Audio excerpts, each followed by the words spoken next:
Yeah, hey, hello everyone. I'm very, very happy to see you all and Happy New Year also from my side.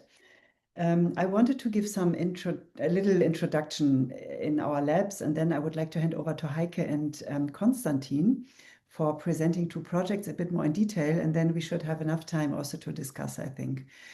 I just wanted to mention that you all know that we have like two labs in Hamburg. One is the City Science Lab, and then we have this, we call it a sister lab, which is UNITAC, the UN Habitat, UN OICT lab. And I just wanted to say that I'm very, very exciting that both contracts have been extended. So the City Science Lab cooperation will go on for 3 more years. We got funding from Germany, from our university, which is local money. Super cool. Louis supported a lot. And yeah, this is really great. And then the next good message is that also our UN lab has been extended for 3 more years too. This is also a big success because they cut off so many money for humanitarian work, also in Germany, not like in the US, but we also feel it here. And it's a big success that they told us to support the UN lab also for 3 more years. So we can continue working, and that's great. So we can keep our team here, and we can continue with some projects and also fundraise for new projects. For the City Science, we speak today about the City Science Lab, not so much about UNITAC. And for the City Science Lab, I wanted to say that we still have this like 3 research fields in our lab. First research field has always been co-creation, citizen participation, collaboration, which is very strong. We still have a lot of projects. We get direct requests from our mayor. There's still a very close relationship in between us and the authorities. We are realizing now that this whole topic on environmental protection is increasing in Hamburg, which is the opposite to many other countries in the world. But Hamburg still fights for sustainability and environmental protection, which is very nice. But also with a lot of other authorities. Housing is a big issue. Mobility is a big issue. Hamburg is a kind of model city in Germany for new mobility solutions. This is why we are also presenting a mobility project now. Konstantin will present a project. We got also direct funding from our Ministry of Traffic and Mobility, because we have a big issue on construction sites in Hamburg. There are a lot. Hamburg is investing a lot of money in infrastructure, so the whole city is covered by construction sites. People are complaining, and we are setting up a tool for citizen dialogue and also expert collaboration. So this whole topic on collaboration is one of our big research fields.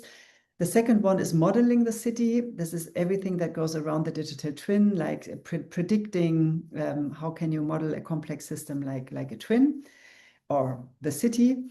And then the third research field is data storytelling. It's all about data visualization. How can you create good stories around the data? And this is also very much my field and my work with Gabi. Gabi Billa, I think Gabi is not in the call here today, or at least I don't see her. You know that at the City Science Summit, we have shown this video about the San people. Ancestral Futures is the title of this project, which will also continue. Gabi and I, we are planning to go back to Namibia again and continue working with the kids and think about how we can include immersiveness, transmedia, images, sound, moving images into our work with the city scopes and all the technology that we have in our City Science Network. And with UNITAC, we still have the strong focus on mapping and also using satellite, drone images, and aerial photography. So we don't speak about this now, but this will also continue. We are scaling up a lot of tools. So in general, we are very happy about that we can continue our work. We still have a great team. We are approximately 40 people. This mix between computer scientists, urban planners, and also political science. The UN people have a bit different backgrounds than the ones in the City Science Lab. There is a strong collaboration between 2 labs. And yesterday, I had a very nice talk with Federico. I see you, Federico, you're also in the call, because Federico and Luca, they are doing research about our lab now, which is super cool. We are doing a lot of interviews, and the topic is very relevant for us. It's impact creation. So how does innovation goes into application, and how can we maintain these applications for long term? This is a big issue for us in UNITAG, but also in the City Science Lab, and they are doing a lot of interviews, and the truth will now come out. And I'm a bit nervous also about this research, because I know that they will go into details, and maybe they will figure out that also we are not sustainable, which would be a disaster for me. I hope that we will come up with some good research results. I'm very happy about it. And I also wanted to say that I'm also very glad that I'm a second supervisor with Andres. Andres had his PhD, I don't know the official title, PhD kickoff exam with Joe Paraiso, Kent, and me as supervisors. And I think it's very exciting always for me to be a part of your PhD education program. And Andres does great work in informal settlements. I mean, you all know that the sensor work with in terms of water distribution and water consumption. This was very nice experience for me. Thank you for taking me in here. Okay, I'm handing over now to Heike because Heike is explaining or telling us a bit about one new project, which is about energy. It's a bit more technical what we are presenting here today. This whole topic on new or alternative or green energy production is also very strong still in Hamburg, even if the US put it completely down. But in here, it's still a topic. And Heike will tell us a bit about this big project that we started last year. Heike, are you there? Then I would like to hand over to you. I am. Here I am. Thank you very much for introducing me. And thanks for the chance to show one of our projects a bit, just in brief, really. It's called Care for Hamburg. I'd like to share my screen. Let me try if that's working. Can you see? No, that's the one you don't want to see. You want to see the other one. That one should be the one. Can you now see? Yeah, that's the proper one. All right. So I'd just like to briefly present a project that deals with an issue that concerns many cities in Germany, as Gesa said, and obviously also beyond. It's called Care for Hamburg. It doesn't have to do with any caring jobs or taking care of somebody, but it's short for Collaborative Alliance for Research on the Energy Transition in Hamburg. And Care for Hamburg is, as it says, a collaborative alliance. We are doing together with the University of Applied Sciences here in Hamburg, and they are the Competence Center for Renewable Energies and Energy Efficiency. They have a strong research focus on renewable energies anyway, and also energy efficiency. And they therefore bring together the interdisciplinary competencies in this area to develop solutions to energy-related issues. And that really, is meant in this broad sense. They develop practical solutions to a broad spectrum of technological, societal, political, and economic issues. And we are very happy to have them because they are really sort of forcing Hamburg and the stakeholders in Hamburg to kick off the renewable energies all over the place. The second university we are collaborating with is the Institute for Technical Thermodynamics at the Technical University Hamburg. And their research focuses on how energy can be converted from one to another. Basically, they created, for example, a model library called Transient, which deals with the dynamic behavior of networks and conversion plans. And they came up with an integrated network planning tool called ENAP within a real-world laboratory. Or they also developed numerical systems to be able to calculate large networks in perspective. So that's also very important for the entire city of Hamburg, as you can imagine. If you want to think of energy, you'll always think in this giant networks, really. And obviously, that's us, the City Science Lab that Gesa already introduced. So the idea for the project basically is based on the so-called heat atlas that was developed years ago at HCU. And this should show decision makers on the basis of data how a GIS data visualization can help them in the energy transition. And basically, we are in search of the sort of energy digital twin. And we focus on what will Hamburg look like once we have redesigned it energy-wise. We are aiming at showing connections and find out how can the transition be coordinated. Areas that we have available to make the transition are not available or are limited, as you know, that's very typical for cities everywhere around the globe anyway. And so it can only be discussed if, it can be seen on a map, and that's where we come into play. The map work really is our job in this project.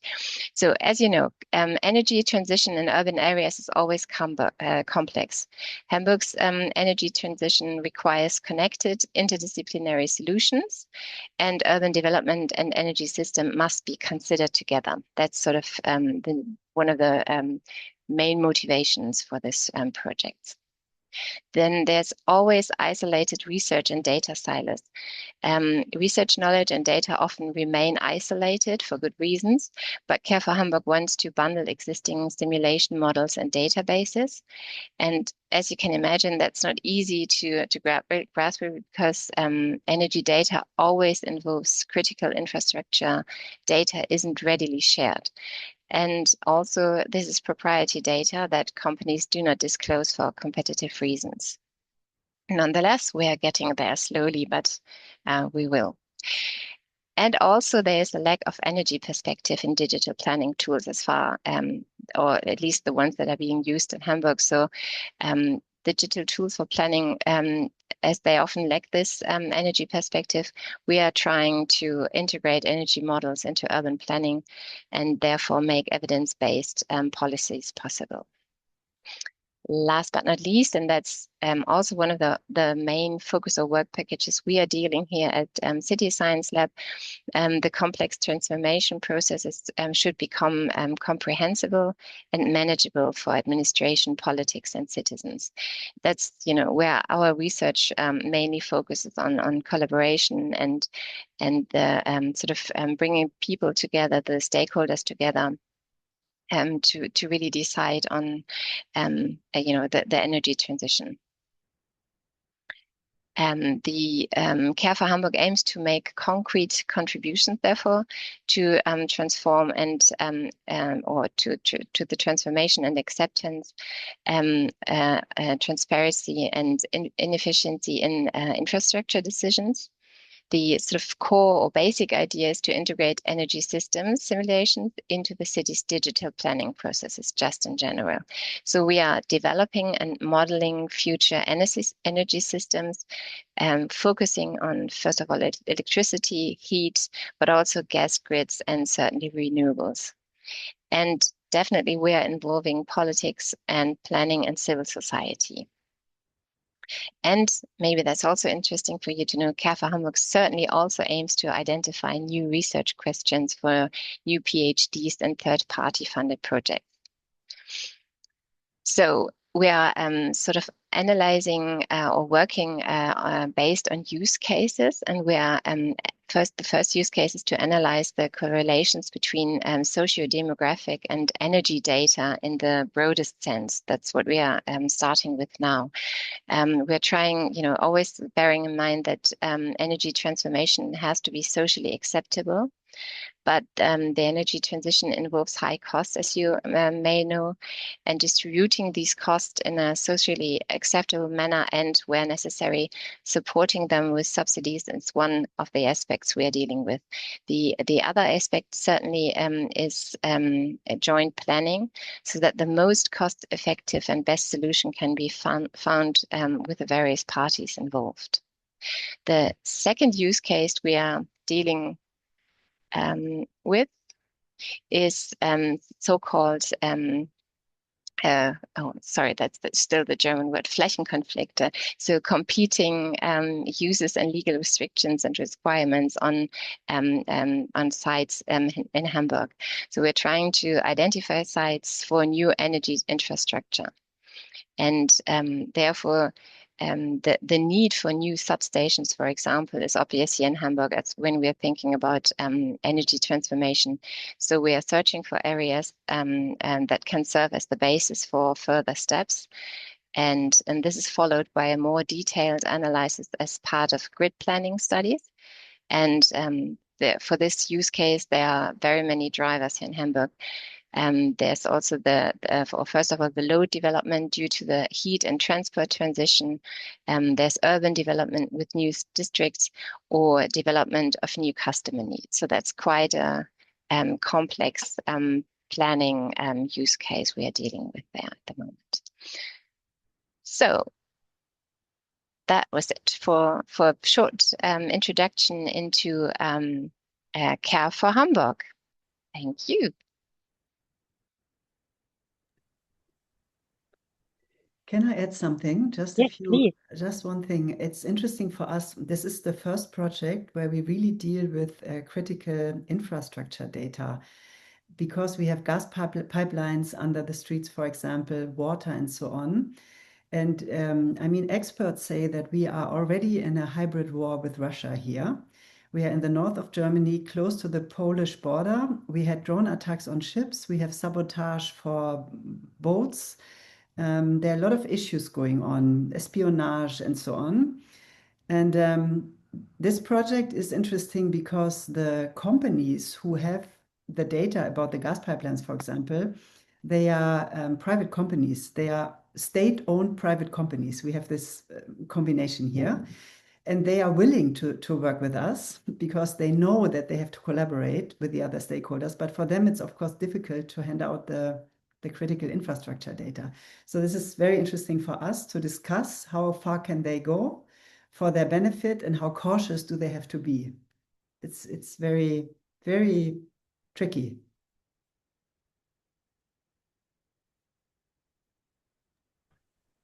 Yeah, thanks for framing this. Yeah, are there any questions? I think, Marcus is raising his hand.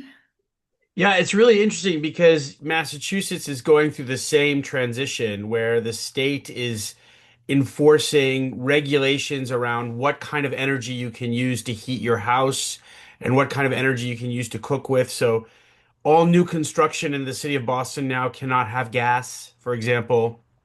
And I find it that the challenge that they're having is they're not incentivizing. Like I think there's a social acceptance, but the minute you have to pay, when your energy bills on aggregate go up, and I kind of feel like there's space where there should be more of a financial incentive initially before we can hope for social. I don't know if you're confronting similar realities, because it's not so hard to imagine a scenario where, your energy bill would be frozen for a few years if you opt into a plan that would say, I'm going to go fossil free in my house. I'll pay for that work to be done, but you know, I'm wondering if you're finding similar feedback in your community discussions. Obviously, and the city of Hamburg is really trying to, set up funding methods to support, for example, people owning a house to do the transition. But there's also people just, renting flats, and there's, as Yeah, Hamburg is such a giant city, a giant, giant amount of people who lives in rented flats, and they can't really do anything. So what we're that's always, really interesting. Yeah, yeah, that's a whole nother dynamic yeah. of the problem. Yeah. So there's it really has to be, the perspective has to be to really get everybody in the boat, not only the one owning houses, but also giant companies renting houses. And they, as energy transition only makes sense if you really work together and really you make this giant investments together Yeah. and plan together. That's where we come into the game really. Or that's what we're hoping to be able to do, to make them also, and make them understand that that's the focus that they have to follow. Plan together, invest together, and get, the best out of the transition. Yeah, that's a great alignment between our two labs because that's a Mm. real problem here. Yeah. So yeah, I'm really, I really love this project because it's, it's on the verge of what's going on, and it's really necessary. Plus, it's so hands-on at the moment because everybody's really just struggling to get this done as soon as possible. As Gita said, the political situation isn't, getting any easier, it seems. No. Yeah. Very cool. Thank you. Building on Marcus's question, I wonder if you've done kind of holistic studies of possible sources of energy.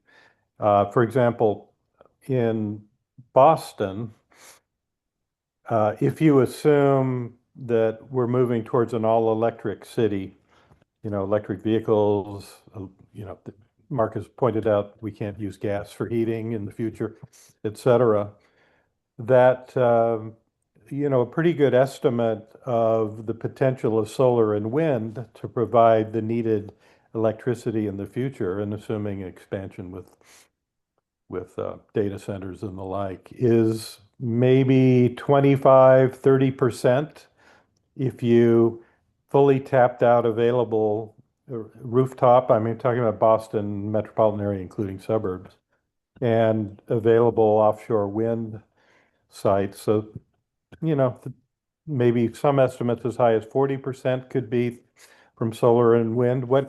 How do you make up the rest? Right now, Luis, correct me if I'm wrong, but I think in Boston, 78% of power to the grid is from non-renewable sources. Yep. And some people are advocating, nuclear is the only viable source. I know in Germany you've cut back on nuclear. But, how do you make up the difference? I think, Heike, maybe you can also say something.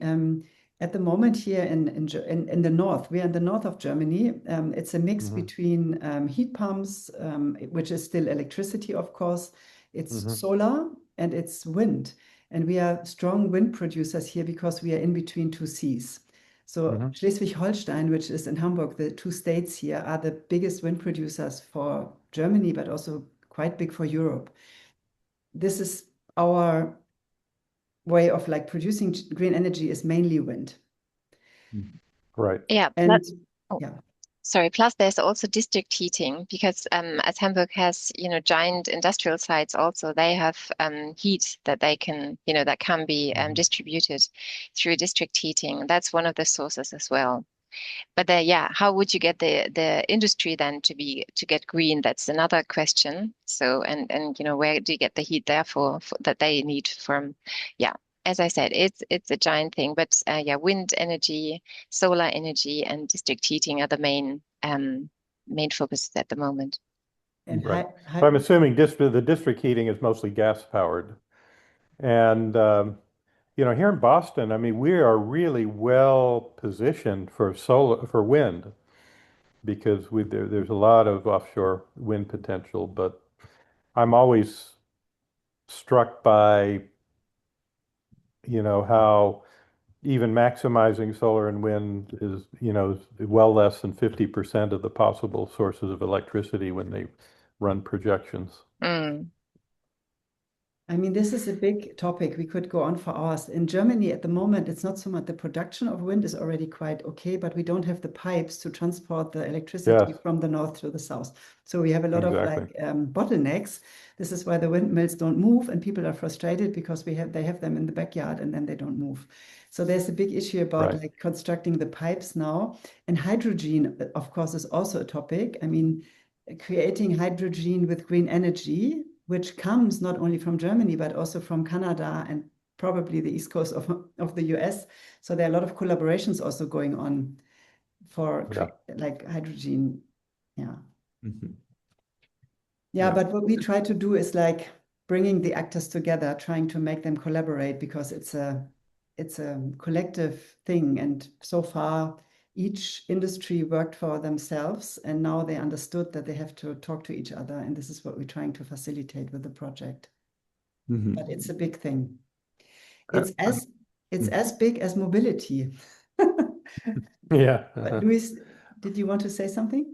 Well, yeah, a couple of things. There is, in Spain, at least, there is this huge controversy about everything like having like green energy in the grid because we have this blackout where something happened with the green energy and then we didn't have enough of other source of energy to counterbalance, and then that break the entire grid for a day. So that's one thing. I mean, as Geisa said, I think the conversation can go forever, and we are very interested because we have the project that is the net zero project that we are always trying to measure, like the carbon footprint in the city and try to figure out how can we reduce that. But I am more intrigued about a couple of things that you have said. One is about data and the hybrid war. I think how we deal with data in the world is gonna change. Now, as you say, Geisa, private companies, they are hosting the data, and then public entities, they are asking for that data so they can give service to the public. But as soon as in Europe, at least, public entities gets the data, that data became public, accessible for all. So it's like giving that information to a potential hacker or enemy or whatever. So I am pretty sure that we will have to reframe all the data chain and data protection and how public and private is working with data. I think that's one question. If you are gonna, I mean, I think you are gonna you're gonna rethink a little bit that. It could be fantastic to learn a little bit more about that. The second thing is something that Ken said at the COP, and he was repeating this very often, and I think he's right, is like we tend to focus a lot on green, sustainable, etc. But we forget very often on the other two wins, that is the social and the economical. Like this green transition will bring social impacts and economic impacts as well. And we don't talk that much about that. And I think it could be fantastic if in your research we could start including the social impacts and the economic impacts that are good for the community. But because that's the huge pushback that we always have in Europe. Like we make this agreement with Latin America, and then the farmers are against, but they don't realize that it's going to be good for. Then we do this, and somebody is against, and it's because we are not communicating well the socio and economical impact of the actions that we are doing. The environmental, I think in this case, probably is clear, but I think it could be fantastic if we can include the socio and economical. One quick answer, Luis, to the first question. What we have done in the last months and years already now is that we work a lot about the access rights in our software for this data protection topic. We have done it much less the last years. Everything was open. And also private companies, they were not like shy to give data to public authorities. But now, since the situation changed and we are in this like threat of a bigger, I don't know, war or whatever it is, we have worked a lot about this topic of access rights. How can we structure it? Who has access to what, and when, and how long, and how much does it cost, and so on. That's a lot of work now. It's ridiculous, but it is like this. This is the only way of how we can convince companies to work with public authorities. They need to be sure that their data is protected, even if public authorities work with it. Yeah.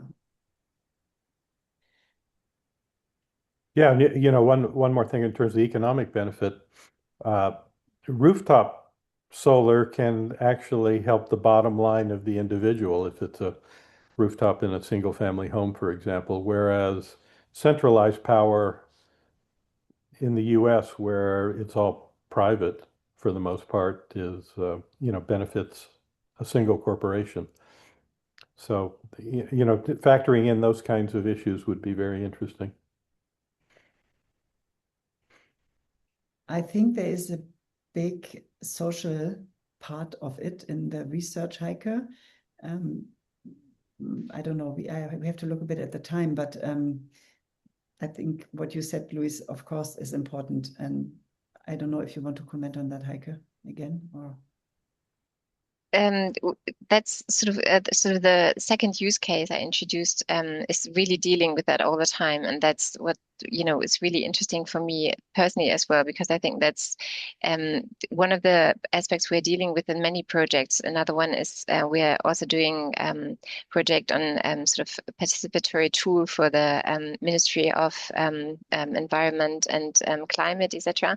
And they are also trying to bring this issue to the sort of front of the participation process, the societal justice, really. How can we deal with all these major changes going on now and make them fair for everyone? And how can we not exclude anybody or forget anybody? And again, data and the tools we are supplying here can be helpful for that. But to not forget anybody, it's also always obviously interesting and needed to get into discussion with as many people as possible. And that's what we are also trying to do at the same time here at the lab.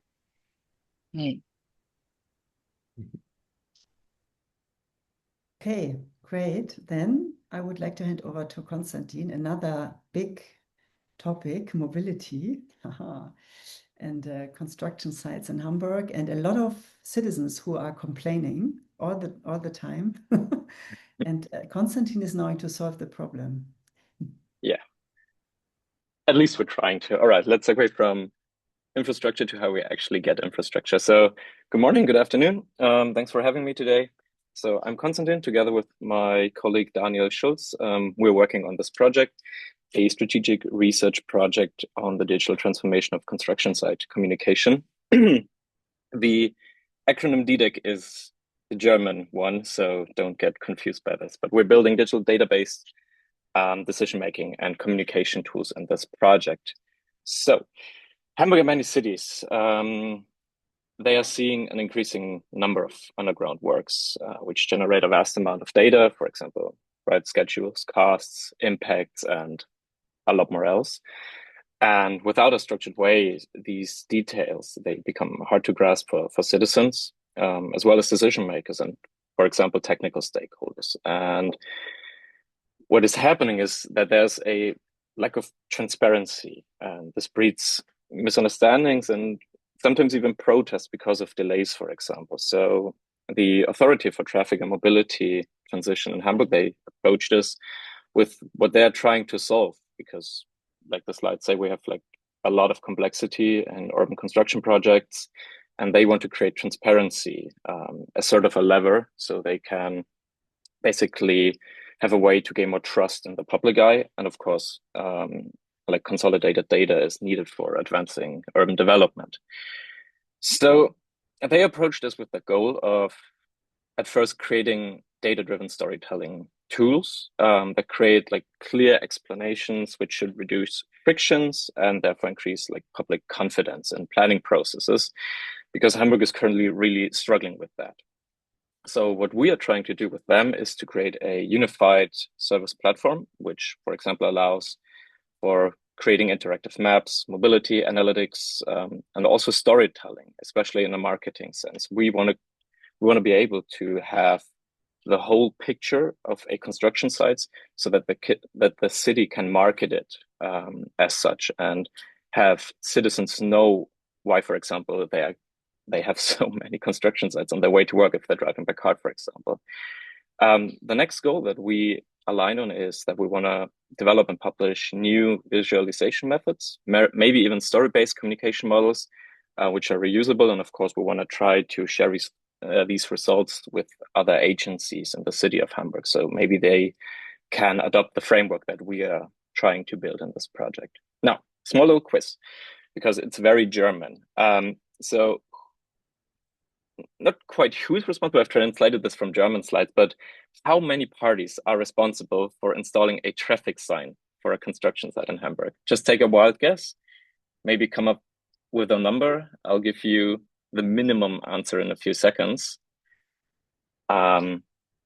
because it is at least 4.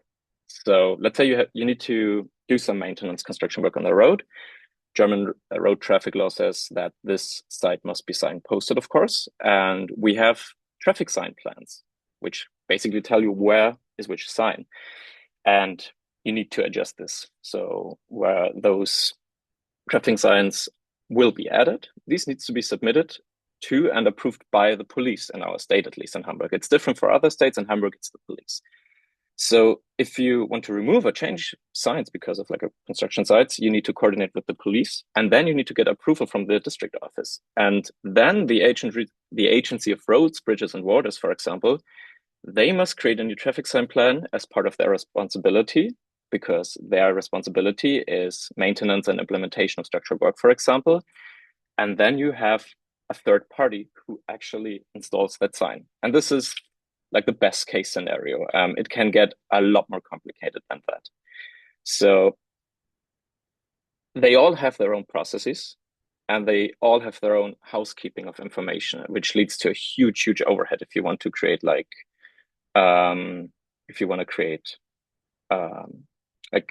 communications with each other. Yeah, 3 no, was quite close actually. 10 was a little bit too much in this case.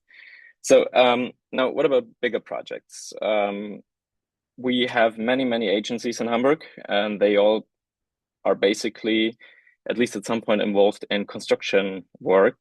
They all have their own processes, and this is, for example, just a current excerpt of today's state of bigger construction sites that we have today in Hamburg. If you were to display everything on a map, it would be just red. So it's quite a lot, and this is why this project is needed as well. So you can probably guess where this is heading to.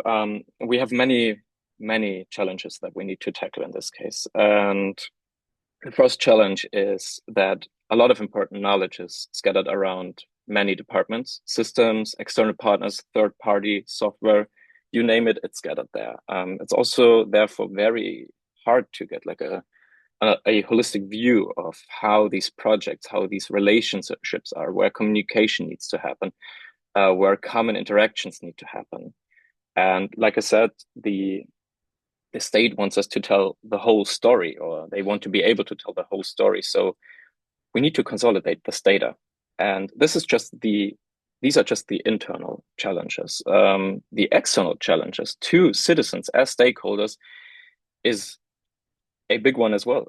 Like, how can we communicate those construction projects in a way that everyone can understand and empathize with? Because right now, this is also a major political topic. And we know that most of Hamburg citizens, and at least I know for myself, who sometimes rely on individual mobility, like cars, for example, they're very upset with the current state of affairs. They want change, and it's very hard to get through to them if you can't really tell the story of why the road needs to be maintained again, for example. Now, so how are we approaching these challenges? First off, we started with workshops with all the agencies involved. So at first we're starting with the state side of things. So we held workshops, we assessed needs, and we focused on some anchor projects, we call them, and certain partners. So we have a few projects where these tools will be used and where we want to validate the tools while actually having those processes, so we know where to develop more or create new tools that they maybe need. And this first phase also involves development of first applications, prototypes, and then some initial data source connections, which I'll get later to in a few seconds. So the second phase will deal with the integration of data silos and departments. You've maybe heard it from Heike. Not just the energy sector has data silos, the state has way more than you would imagine and expect. And in the second phase, we're also trying to test these tools, and we're trying to establish them. And the third phase, and probably end phase of this project, is trying to consolidate all of our work into Hamburg's digital ecosystem, because we already have a great variety of tools that we can integrate into. And we are already in the process of setting that up. And hopefully we can create the blueprint that I've mentioned earlier, so that other administrative areas can also maybe use the approach that we are taking in this project. So what does DiDEK actually mean? In German, it's digitale datenbasierte Entscheidungs- und Kommunikationstools. So digital database decision-making and communication tools. So this solves this mystery. And our responsibility as the City Science Lab in this project is that we are the exploratory partner. We are the agile development team that researches new ways to try and make complex projects more understandable and transparent. And our main tasks are that we enable data from different sources to be linked and evaluated. This is the first step. Then we develop prototypes that serve as a bridge between those data silos. And hopefully we can create acceptance through storytelling tools and interactive presentations in the construction site context. So this is a symbolic illustration on how the different offices communicate information about projects with each other. And on the right-hand side is what you would expect and what we're trying to build. So this is, we were quite confused that there is not a single central or decentral database. That's just not the case. Everyone has their own data that they're managing somehow. So this is what we need to build first, right?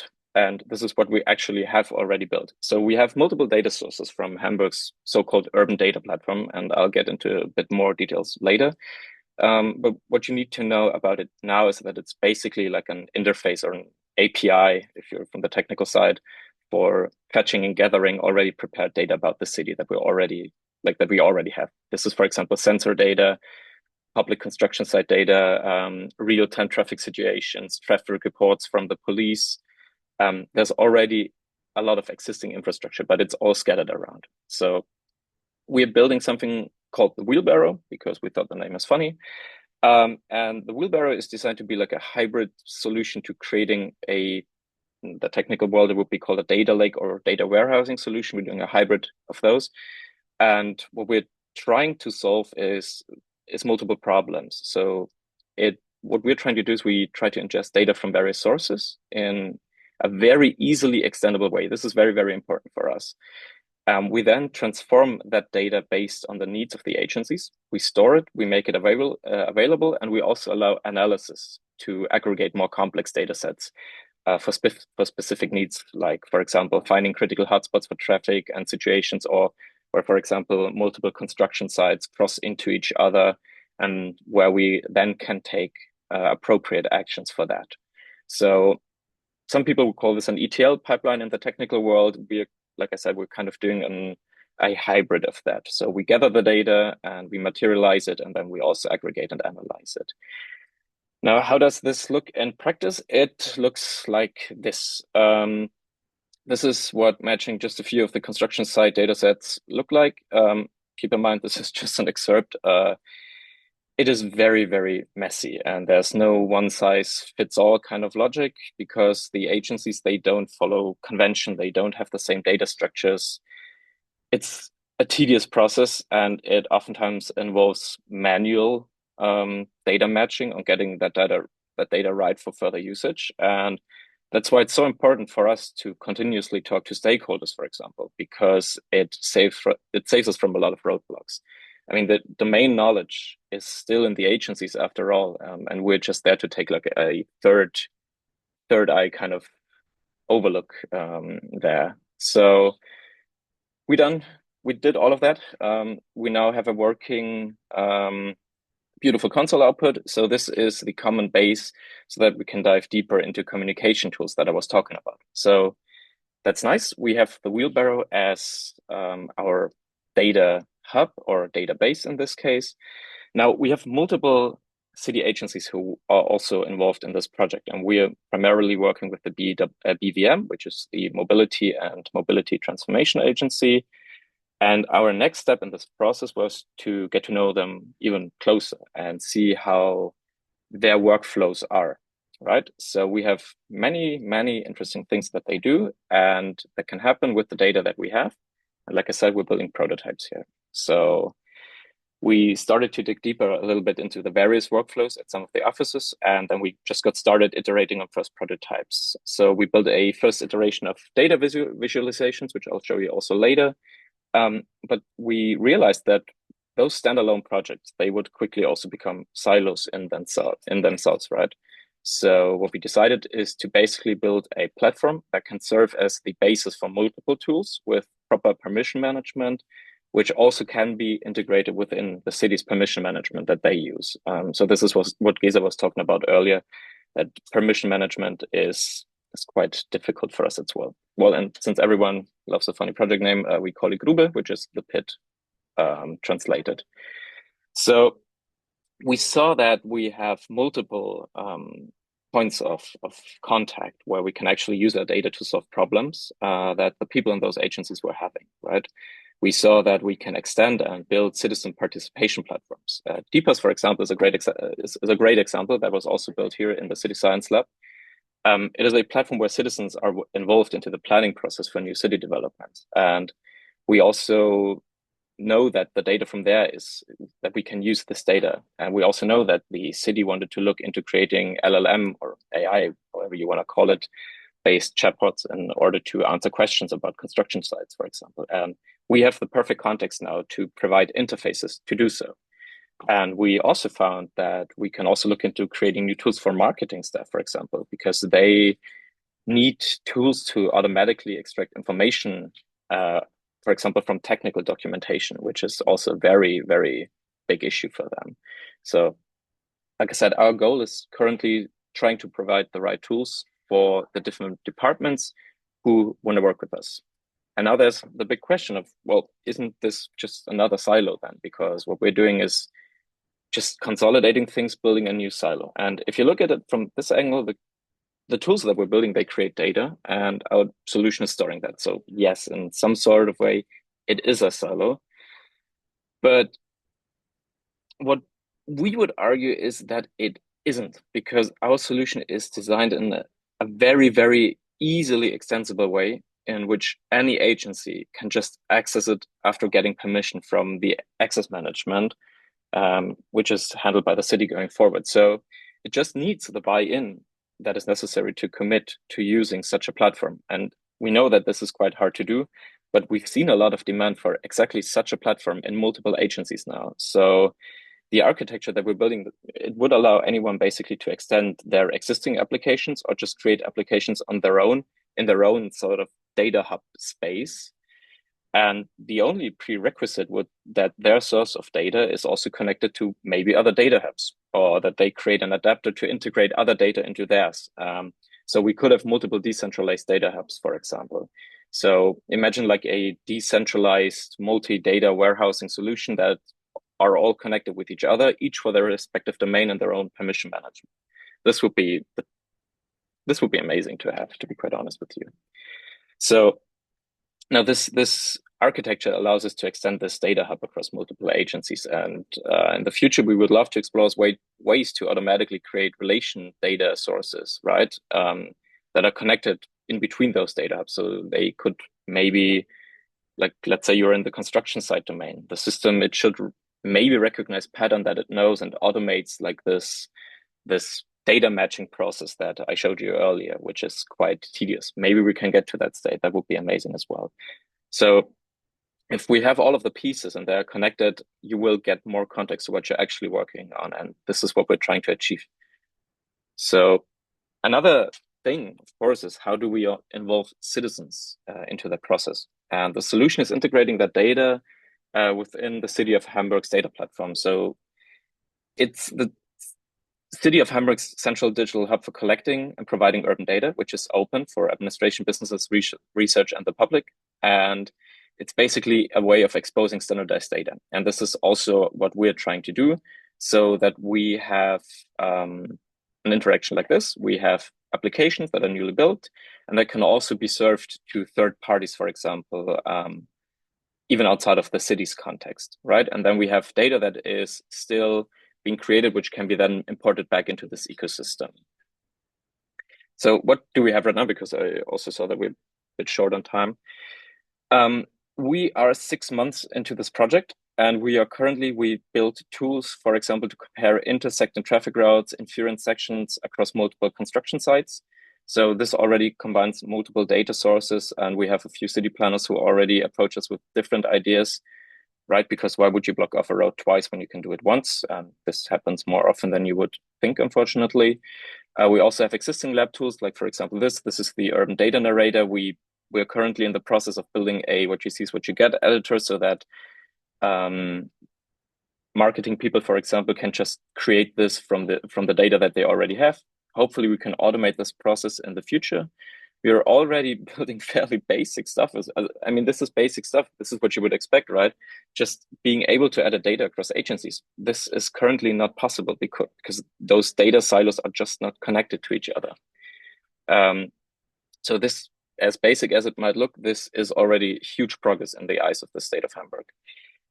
We also were thinking about creating bilateral communication channels, for example, using QR codes and just slap those on construction sites to gather feedback from the people. And then we can use LLMs to automatically evaluate that data and give more context to the data hub that we have so that we can learn from that feedback.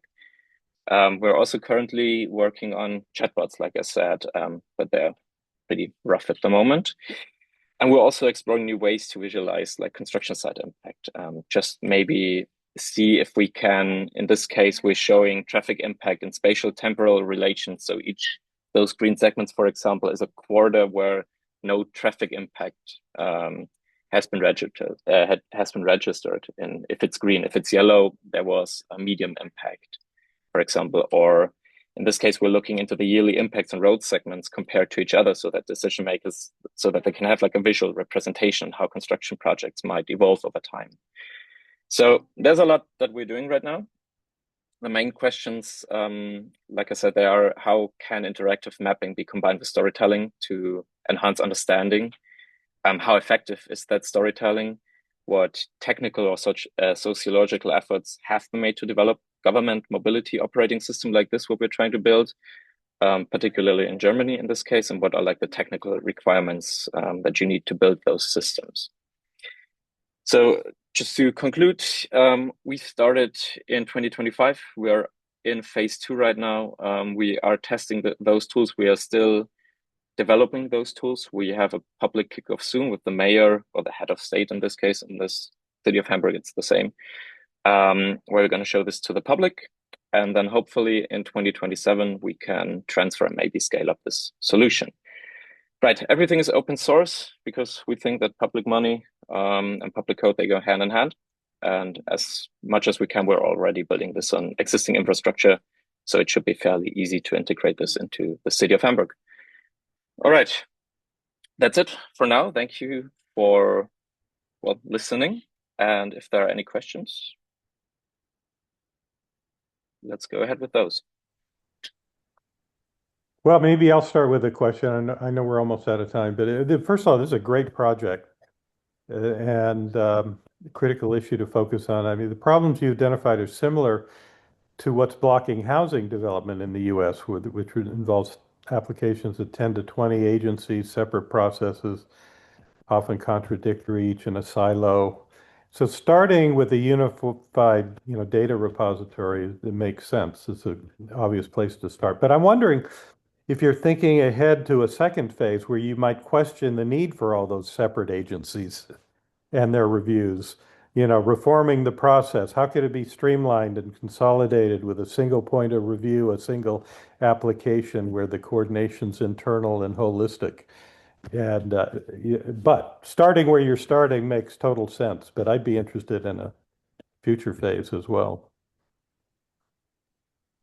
I would hope, to be quite honest, that this sort of project leads to this way of thinking. I mean, German bureaucracy processes, they're very rigid, and they're oftentimes they're being advertised as being digitized, but it's just the paper process that is digitized. And I think before we can actually look at that, we need to be able to give like an understanding of what this project actually entails. And I would hope that this project leads exactly to those kinds of discussions, that we can have like a digital first approach and then maybe offer other alternatives.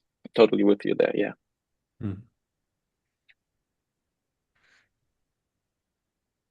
Okay. Great. Anybody else? Yeah.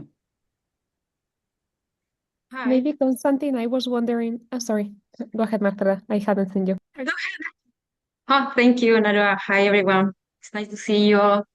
I think both of these projects are very interesting, and especially the last one, I think in Bio is something that we are dealing to all the time.